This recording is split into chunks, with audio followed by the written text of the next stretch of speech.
হযরত শাহজালাল আন্তর্জাতিক বিমানবন্দরের প্রবেশদ্বার 13 নভেম্বর বেলা 3:30টা। সামনে তল্লাশি করা হচ্ছে বিমানবন্দরে প্রবেশকারী যানবাহনে। প্রধান গেটের একাংশে চলছে উন্নয়ন কাজ, তাই এক লেনে যেতে হচ্ছে সব যানবাহন। ফলে দীর্ঘ যানজটের কারণে চরম ভোগান্তিতে পড়তে হচ্ছে বিদেশগামী যাত্রীদের।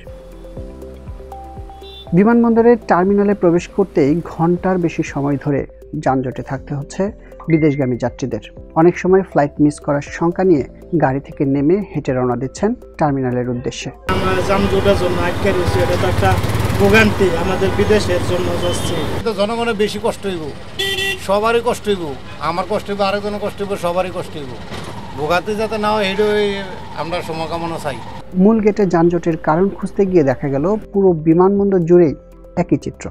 প্রবেশদ্বারে বিদেশগামী যাত্রী এবং তাদের স্বজনদের গাড়ি ঘন্টার পর ঘন্টা অপেক্ষমান যানজটে। একটা এয়ারপোর্টে যদি তদন্ত না থাকে, একটা প্যাসেঞ্জার যদি না করে, তাহলে তো এটা সরকারের ব্যর্থতা, আমাদের নয়। প্রবাসীদের জন্য ওই ধরনের কিছুই নেই। দেখেন জামে ভোগান্তি, এইভাবে রাস্তায় হয়নি, দেখেন নিজেই দেখতেছেন, তাই না?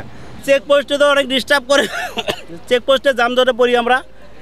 প্রশাসনও ঝামেলা করে, ওনারা যদি ঠিকমতো রোডটা ক্লিয়ার করে তাহলে আমাদের জন্য অনেক সুবিধা হয়।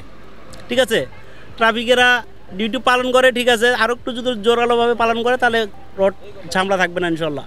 মালয়েশিয়া থেকে রাশিদুল ইসলাম এসেছেন দেশে। তাকে রিসিভ করতে নারায়ণগঞ্জ থেকে বিমানবন্দরে এসেছেন তার আপন বড় ভাই। নারায়ণগঞ্জ থেকে শাহজালাল বিমানবন্দরের গেট পর্যন্ত তেমন কোনো যানজট না পেলেও মূল ফটকে অপেক্ষা করতে হচ্ছে দীর্ঘ সময়। নারায়ণগঞ্জ থেকে যে আমি আসছি, আমি এতক্ষণ কোথাও কোনো সিগন্যাল পাইনি, কোনো জ্যাম পাইনি, কিন্তু এয়ারপোর্টের সামনে যেই জ্যাম পাইলাম।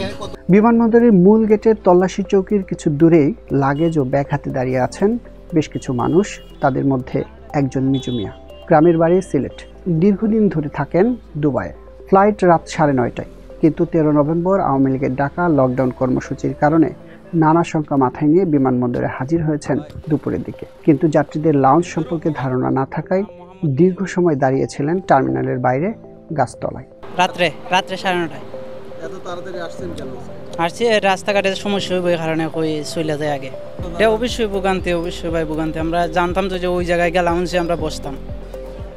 এমন অভিযোগ বহু প্রবাসীর। বিমানবন্দর থেকে নেমে কোন গেটে যাবেন, কোথায় বিশ্রাম নেবেন, গাড়িতে কোথায় উঠতে হবে, এমন অনেক কিছুরই গাইডলাইন দেওয়া নেই বিমানবন্দরের কোথাও। ফলে নানা হয়রানির শিকার হন যাত্রীরা। এখানে হয়রানি শেষ আছে নি, সবসময় এভাবে হয়রানি করলে তার এটা হয় না। এটা যাত্রীদের মনে করেন তার কষ্ট বাড়ি যায়। তো এখানে মনে করেন যে কি জন্য এটা ওয়েট করা মানে দুঃখের কথা। এখন প্রায় 8টা বাজে গেছে। আপনার ফ্লাইট কয়টা? 5টায়। বিমানবন্দরের সামনে গাড়িতে এই পরিবার সহ অপেক্ষা করে যানজটে বসে অতিষ্ঠ অনেকেই।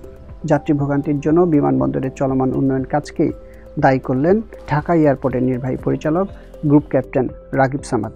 তিনি আরও বলেন, বিমানবন্দরের প্রবেশপথ, লাউঞ্জ সহ অন্যান্য বিষয়ের দিক নির্দেশনা আরও সহজ করতে প্রয়োজনীয় পদক্ষেপ নেওয়া হবে। শাহজালাল বিমানবন্দর কর্তৃপক্ষ জানায়, বছরে 1 কোটির বেশি যাত্রী এই বিমানবন্দর ব্যবহার করেন। প্রতিদিন শতাধিক ফ্লাইট পরিচালিত হয়।